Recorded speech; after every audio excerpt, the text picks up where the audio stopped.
নমস্কাৰ বোলো সকলোকে পুনৰবাৰ আপোন নিউজৰ অন্য এটা ভিডিঅ' লৈ স্বাগতম জনাইছো। আজিও আপোনালোকৰ কাৰণে দিনটোৰ কেবাটাও ভাল খবৰ লৈ আহিছো। কেন্দ্ৰ চৰকাৰৰ ফালৰ পৰা আপোনালোকৰ কাৰণে প্ৰায় 6টাকৈ ভাল খবৰ ঘোষণা কৰিছে আৰু গোটেই কেইটা খবৰ আপোনালোকক আজিৰ এইটো ভিডিঅ'তে জনাম। তো ভিডিঅ'টো শেষলৈকে চাই থাকিব কি কিনো খবৰ আছে আজি আপোনালোকৰ কাৰণে। তো মই শ্ৰী প্ৰাঞ্জিত গগৈ, আপোনালোকে চাই আছে আপোন নিউজ। আহক আৰম্ভ কৰোঁ আজিৰ ভিডিঅ' আগবাইছো। আজিৰ প্ৰথমটো ভাল খবৰ ফালে আপোনালোক সকলোৰে কাৰণে ওলোৱা এইটো এটা ভাল খবৰ। 2024 চনত বোলে কেন্দ্ৰ চৰকাৰৰ ফালৰ পৰা যিমানবিলাক সৰু সৰু বিজনেছমেন আছে, যিসকলে নেকি সৰু সুৰা এটা নিজাকৈ কিবা স্থাপন কৰিছে, তেওঁলোকক বোলে পইচা দিব বুলি জনাইছে, তেওঁলোকক সাহায্য দিব বুলি জনাইছে। ভাৰতবৰ্ষৰ প্ৰায় 80 লাখ মানুহক প্ৰদান কৰিব কেন্দ্ৰ চৰকাৰৰ ফালৰ পৰা পইচা, কেন্দ্ৰ চৰকাৰৰ ফালৰ পৰা, আৰু যাৰ বাবদ নেকি প্ৰায় 43 কোটি টকা খৰচা কৰিব কেন্দ্ৰ চৰকাৰৰ ফালৰ পৰা।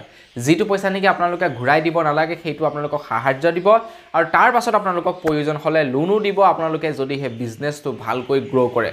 তো আপুনিও যদি এটা বিজনেছ এতিয়া স্থাপন কৰিছে বা বিজনেছ এটা কৰিম বুলি ভাবিছে, তেন্তে আপোনালোকে উদ্যম ৰেজিষ্ট্ৰেশ্যন কৰি ৰাখক। উদ্যম যদি ৰেজিষ্ট্ৰেশ্যন কৰি ৰাখে, তেন্তে আপোনালোকে ভৱিষ্যতলৈ মানে 2024 চনত আপোনালোকৰ সাহায্য পোৱাত মানে সুবিধা হ'ব। গতিকে উদ্যম ৰেজিষ্ট্ৰেশ্যনটো একদম মাষ্ট বি, আৰু বিশ্বকৰ্মা যোজনাত আপোনালোকে ৰেজিষ্ট্ৰেশ্যন কৰিবলৈ নাপাহৰিব। আগবাইছোঁ ইয়াৰ পাছৰটো খবৰ ফালে। ইয়াৰ পাছৰ ভাল খবৰটো ওলাইছে অসম চৰকাৰৰ ফালৰ পৰা। অসমৰ স্বাস্থ্যমন্ত্ৰী কেশৱ মহন্ত ডাঙৰীয়াই আপোনালোকৰ কাৰণে এটা ভাল খবৰ ঘোষণা কৰিছে। অসমৰ স্বাস্থ্যমন্ত্ৰী কেশৱ মহন্ত ডাঙৰীয়াই কৈছে যে আমাৰ অসমৰ স্বাস্থ্য বিভাগত প্ৰায় 6000টা পোষ্ট খালী হৈ আছে বুলি জনাইছে। প্ৰায় 6000টা পোষ্ট খালী হৈ আছে, আৰু যিসমূহ পদত আপোনালোকক খুব শীঘ্ৰেই নিযুক্তি প্ৰদান কৰিব বুলি জনাইছে। 2024 চনৰ হয়তো আৰম্ভণিতেই আপোনালোকৰ কাৰণে সেই 6000টা পদ মুকলি কৰা হ'ব। গতিকে আপোনালোকে প্ৰিপাৰেশ্যন চলাই থাকক। স্বাস্থ্য কেন্দ্ৰত প্ৰায় 6000টা পোষ্ট ওলাব আপোনালোকৰ কাৰণে। আগবাইছোঁ ইয়াৰ পাছৰটো ভাল খবৰ ফালে। ইয়াৰ পাছৰ ভাল খবৰটো ওলাইছে পুনৰ সেই যিসকল নেকি আনএমপ্লয়, মানে যিসকল নেকি নিবনুৱা, তেওঁলোকৰ বাবে এটা ভাল খবৰ ওলাইছে। আপোনালোকৰ বাৰু জব মেলাৰ কথা মনত আছেনে? আমাৰ অসমত পুনৰবাৰ জব মেলা পাতিবলৈ গৈ আছে। আজিৰ পৰা 2 বছৰমান আগত জব মেলাৰ আয়োজন কৰা হৈছিলে, যিটো জব মেলাত ল'ৰা ছোৱালীবিলাক একদম বিৰাট হাইৰাণ হৈ পৰিছিলে, আৰু পুনৰবাৰ অসমত জব মেলা পাতিবলৈ গৈ আছে। তো যিসকলে কিবা এটা কৰি আছে তেওঁলোকে তাত নগ'লেই হ'ব, কিয়নো সেই জব মেলাত যিবিলাক চাকৰি অফাৰ কৰে আপোনালোকক চেলেৰি বৰ বেছি নিদিয়ে। কিন্তু আপোনালোকে যদি একোৱেই কৰা নাই, তেন্তে জব মেলালৈ যাব পাৰে। মই আপোনালোকক এড্ৰেছটো কৈ দিছোঁ, তাত আপোনালোকে যাব লাগিব। এড্ৰেছটো হৈছে 22 তাৰিখৰ দিনাখন আয়োজিত কৰা হ'ব, অৰ্থাৎ 22 ডিচেম্বৰৰ দিনাখন। স্থানটো হৈছে খানাপাৰা ফাৰ্ম গেটত অনুষ্ঠিত কৰা হ'ব।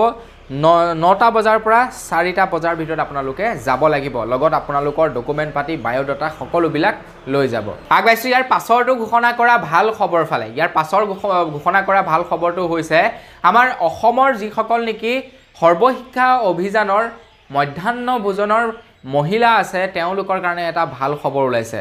তো আপোনাৰ ঘৰতো যদি মধ্যাহ্ন ভোজনৰ ভাত ৰান্ধনি আছে, তেওঁলোকৰ কাৰণে ওলোৱা ভাল খবৰটো হৈছে এতিয়া অসম চৰকাৰৰ ফালৰ পৰা যিমানবিলাক নেকি মধ্যাহ্ন ভোজনৰ ৰান্ধনি আছে, তেওঁলোকক দৰমহাৰ উপৰিও এতিয়া অৰুণোদয় আঁচনিৰ পইচা প্ৰদান কৰিব বুলি জনাইছে।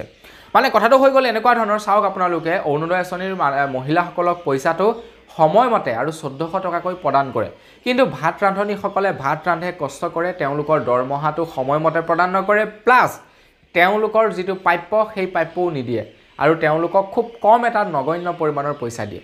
তো এতিয়া অসম চৰকাৰৰ ফালৰ পৰা সিদ্ধান্ত লৈছে যে তেওঁলোককো অৰুণোদয় আঁচনিৰ অন্তৰ্ভুক্ত কৰোৱা হ'ব। আগবাইছোঁ ইয়াৰ পাছৰটো ভাল খবৰ ফালে। ইয়াৰ পাছৰ ভাল খবৰটো অৱশ্যে ওলাইছে মুছলমান লোকসকলৰ কাৰণে। মুছলমান যিসকল লোক আছে তেওঁলোকৰ কাৰণে এটা ভাল খবৰ। মুছলমান লোকসকলৰ অযোধ্যাত এতিয়া এটা মছজিদ নিৰ্মাণ কৰা হ'ব। অযোধ্যাত এটা মছজিদ নিৰ্মাণ কৰা হ'ব, আৰু সেই অযোধ্যাত যিটো নেকি মছজিদ নিৰ্মাণ কৰা হ'ব, সেই মছজিদত ৱৰ্ল্ডৰ আটাইতকৈ ডাঙৰ কোৰাণখন ৰখা হ'ব বুলি জনাইছে।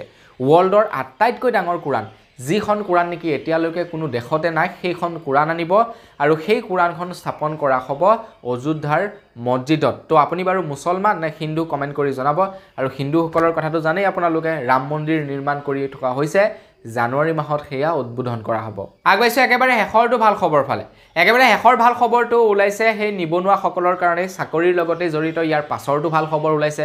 আপুনি যদি কৰিব বিচাৰে চেণ্ট্ৰেল চৰকাৰৰ এটা চাকৰি তেন্তে আপোনালোকৰ কাৰণে এটা ভাল খবৰ ওলাইছে আপুনি যদি দশম পাছ মানে মেট্ৰিক পাছ তেন্তে আপোনাৰ কাৰণে এটা ভাল খবৰ ওলাইছে মেট্ৰিক পাছ সকলৰ কাৰণে কেন্দ্ৰ চৰকাৰ ওলাইছে চাকৰি ৰেলৱে বিভাগত ওলাইছে চাকৰি আপুনিও যদি কৰিব বিচাৰে আপুনিও যদি দশম শ্ৰেণী পাছ কৰে তেন্তে আপোনালোকে এপ্লাই কৰিব পাৰে আপোনালোকে ভাৰত চৰকাৰৰ ৰেলৱে ডিপাৰ্টমেণ্টৰ অফিচিয়েল ৱেবছাইটত গৈ এডভাৰটাইজমেণ্টটো ডাউনলোড কৰি এপ্লাই কৰিব পাৰিব তো আপুনি যদি এনে ঘৰতে বহি আছে তেন্তে শীঘ্ৰেই এপ্লাই কৰক 2 লাখতকৈও অধিক চাকৰি ওলাইছে বুলি খবৰ ওলাইছে 2 লাখতকৈও অধিক চাকৰি ওলাইছে গতিকে পোৱাৰ চান্সেছ বহুত বেছি আছে তো বন্ধু বান্ধৱীসকল বস এই 6টাই আছিলে আপোনালোকৰ কাৰণে ঘোষণা কৰা ভাল খবৰকেইটা জানি কেনেকুৱা লাগিলে কমেণ্ট এটা কৰি জনাব যদি ভাল লাগিলে লাইক এটা কৰিব চেনেলটো যদি সাবস্ক্ৰাইব কৰা নাই সাবস্ক্ৰাইবটো কৰি ল'ব পুনৰ এটা ভিডিঅ' লগ পোৱাৰ খাজিলো বিদায় মাগিছো ধন্যবাদ জয় অসম